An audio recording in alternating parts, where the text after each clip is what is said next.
नमस्कार. नविताच रुचकर रेसिपीमध्ये आपलं मनापासून खूप खूप स्वागत.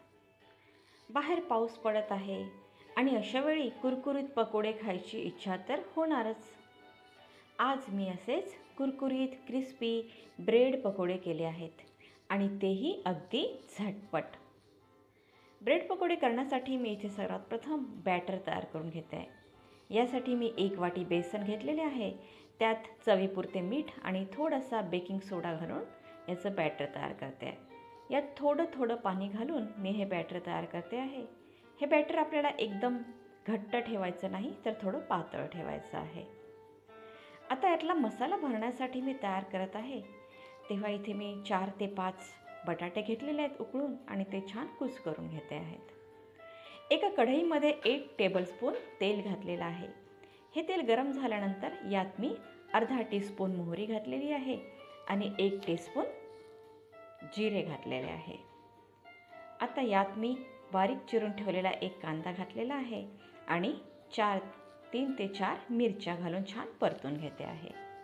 यातच मी 1 चिमूटभर हिंग पण घालून घेते आहे. यामध्ये मी 3 ते 4 लसणाच्या पाकळ्याही किसून घातलेल्या आहेत आणि छान मिक्स करून घेतलेल्या आहेत. यामध्ये मी आता 1 टीस्पून बडीशेप घातलेली आहे, 1 टीस्पून धने जिरे पावडर आणि हाफ टीस्पून मी इथे हळद घालून घेते आहे. यातच मी 1 टीस्पून लाल तिखटही घातलेला आहे.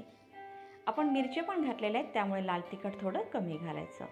आता हे संपूर्ण परतून झाल्यानंतर आपण यामध्ये आता बटाटे घालून घेऊया.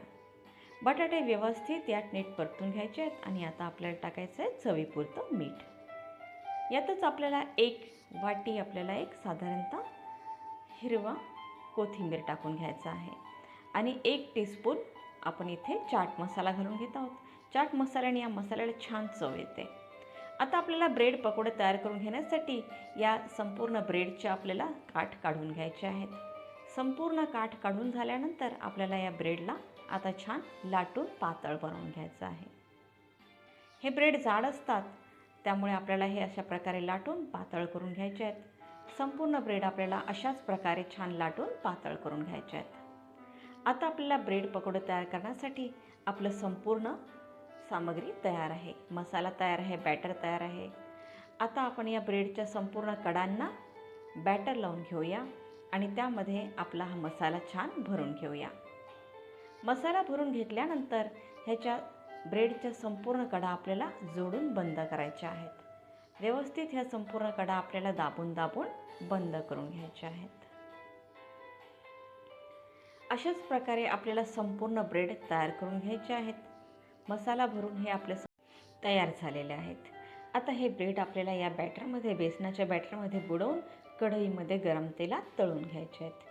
मी ते कढईमध्ये तेल गरम करायला ठेवलेलं आहे.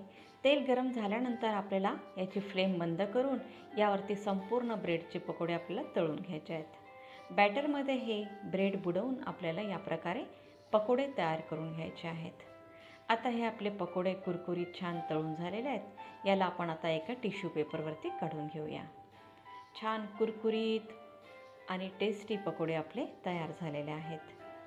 हे संपूर्ण पकोडे खूप छान गरमागरम खाल्ल्यास एकदम कुरकुरीत आणि मस्त लागतात. आपले पकोडे छान तयार आहेत. पकोड्यांची ही रेसिपी आवडल्यास रेसिपीला लाईक करा, शेअर करा. अशाच नवनवीन रेसिपीसाठी माझ्या चॅनलला सबस्क्राईब करा.